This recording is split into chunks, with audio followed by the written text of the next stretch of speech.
ত্রয়োদশ জাতীয় সংসদ নির্বাচন উপলক্ষে কালবেলার বিশেষ আয়োজন আসন বিশ্লেষণে আপনাদেরকে স্বাগত জানাচ্ছি। আমি মুজাহিদুল ইসলাম। আজ আমরা আপনাদেরকে জানাবো বাংলাদেশ জাতীয় সংসদের 89 নম্বর আসন, যেটি যশোর 5। যশোরে মোট 6টি সংসদীয় আসন রয়েছে। যশোর 5 এই সংসদীয় আসনটি যশোর জেলার মনিরামপুর উপজেলা নিয়ে গঠিত। মনিরামপুর একটি বড় উপজেলা এবং সেই উপজেলায় সর্বমোট কতজন ভোটার রয়েছেন এই আসনে সেটি আমরা জেনে নেব। মোট ভোটার আছেন 3,74,252, পুরুষ ভোটার আছেন 1,88,480, নারী ভোটার আছেন 1,85,768, অন্যান্য ভোটার আছেন 4 জন। যশোর 5 এই আসনটিতে মোট প্রার্থী আছেন 6 জন, স্বতন্ত্র প্রার্থী হিসেবে প্রতিদ্বন্দ্বিতা করছেন 2 জন প্রার্থী। দর্শক, আমরা প্রতি পর্বে কিন্তু আপনাদের থেকে জানতে চাই যে কারা হতে পারেন সেই সংশ্লিষ্ট আসনের বিজয়ী প্রার্থী, এবং আপনারা এই আসনটি থেকে কাকে বিজয়ী প্রার্থী হিসেবে অনুমান করছেন সেটি কিন্তু আমাদের কমেন্ট বক্সে জানিয়ে দিতে পারেন। চলুন এক নজরে দেখে নিই প্রতিদ্বন্দ্বী প্রার্থীদের প্রতীক এবং তারা কে কোন দল থেকে নির্বাচন করছেন।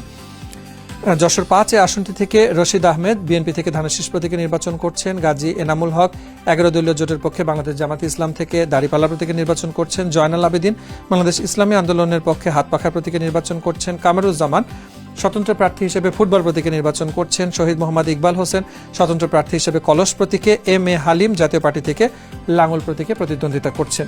এই প্রতিদ্বন্দ্বী প্রার্থীদের মধ্যে থেকে কে হতে পারেন বিজয়ী সেটি নির্ভর করছে আপনাদেরই ভোটের উপর, এবং আপনারা আমাদের কমেন্টস বক্সে এখন অনুমানটি জানাতে পারেন যে কাদেরকে আপনি বিজয়ী হিসেবে অনুমান করছেন।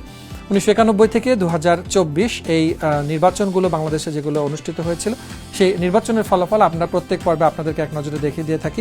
চলুন দর্শক, জেনে নেওয়া যাক দ্বাদশ জাতীয় সংসদ নির্বাচন 2024-এর বিজয়ী প্রার্থী ছিলেন ইয়াকুব আলী, স্বতন্ত্র প্রার্থী হিসেবে ঈগল প্রতীকে। তার প্রাপ্ত ভোট ছিল 77,468। স্বপন ভট্টাচার্য, যিনি 2018, 2014 এবং এই দুইবারই কিন্তু তিনি নির্বাচিত হয়েছিলেন। 2008 সালে খান টিপু সুলতান বাংলাদেশ আওয়ামী লীগ থেকে নৌকা প্রতীকে নির্বাচন করে বিজয়ী হয়েছিলেন। তার প্রাপ্ত ভোট ছিল 1,19,914। মুফতি মোহাম্মদ ওয়াকাস, যিনি ইসলামী ঐক্যজোট থেকে ধানের শীষ প্রতীকে 2001-এ নির্বাচিত হয়েছিলেন। খান টিপু সুলতান 1996 এবং 1991 এই দুইবারে নির্বাচিত হয়েছিলেন বাংলাদেশ আওয়ামী লীগ থেকে নৌকা প্রতীকে। 1991-এ তার প্রাপ্ত ভোট ছিল 55,214। আসন ভিত্তিক বিশ্লেষণের আজকের পর্বে এই ছিল আমাদের যাবতীয় তথ্য। দেখা হবে নতুন আরেকটি পর্বে, থাকবে নতুন একটি সংসদীয় আসন এবং সেই আসন সংশ্লিষ্ট তথ্যের বিশ্লেষণ। সে পর্যন্ত কালবেলার সাথে থাকুন।